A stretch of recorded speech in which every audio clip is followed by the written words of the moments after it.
Company car I was driving was hit by a drunk driver. Insurance fully paid for the car, but the company says I still owe them $40,000. No. Sounds terrible. I was on my way home from work in my company car when I was hit almost head on by a drunk driver. He was found at fault by the police and the insurance company and was charged and convicted. His insurance settled with the company and gave them a payout to replace the car, which the company lawyer accepted. I am still off work recovering from my injuries, and I probably won't be back for 3 more months. Whoa, that was really bad car accident. Head-on crash. Yeah. Last month, I received a letter from the company stating I owed them the cost of the car because I was the one responsible for it when it was totaled and written off. I thought it was a mistake or something, so I called the insurance company, got written confirmation of the settlement, and sent it into them with a note that the car had already been paid for by the insurance company. Now they have sent me to a collection agency, and I have debt collectors calling saying I owe $40,000. I live in California. Do I call the insurance company to let them know, or do I need to get a lawyer?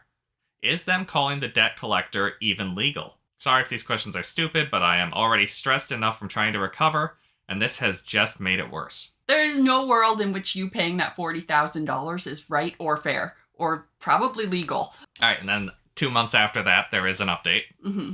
No one at the company or the collections agency would help me, and they just sent me back and forth. Company told me to talk to collections told me to talk to the company, so I ended up getting a lawyer because the stress of being hounded by collections was setting back my recovery. The lawyer sent a very strongly worded letter to someone high up that I couldn't reach myself because I kept getting the runaround.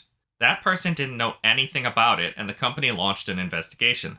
The 3 people who kept giving me the runaround ended up being charged with fraud and a bunch of other stuff. I don't know much, but the police say they have emails and that they think the 3 were planning on keeping the payment for themselves since the company was already paid. Yeah, right? I was like, where was that $40,000 going? Yeah, like this is just, they want double money. You don't get double money. Uh-huh. They are also in trouble for fraudulently using company resources to send me to collections for a fake debt. Afterward, my company wrote me a letter of apology. They paid the cost for my lawyer and made sure the debt was removed from my record. Good. I was gonna be like, somebody needs to pay for his lawyer. Absolutely. Yeah. Yeah. They also made a donation to a charity of my choice. I am nearly ready to return to work, but they told me to take as much time as I need. After talking with the police, I believe the higher-ups were not aware because the police say the 3 were trying to keep it a secret. The drunk driver's insurance is paying all my bills related to the incident, so I won't have debt for this ever. And then all in all, I'm doing much better. I would like to thank our legal advice and everyone who offered advice and encouragement and sent me supportive messages. You were all so helpful, and I appreciate it.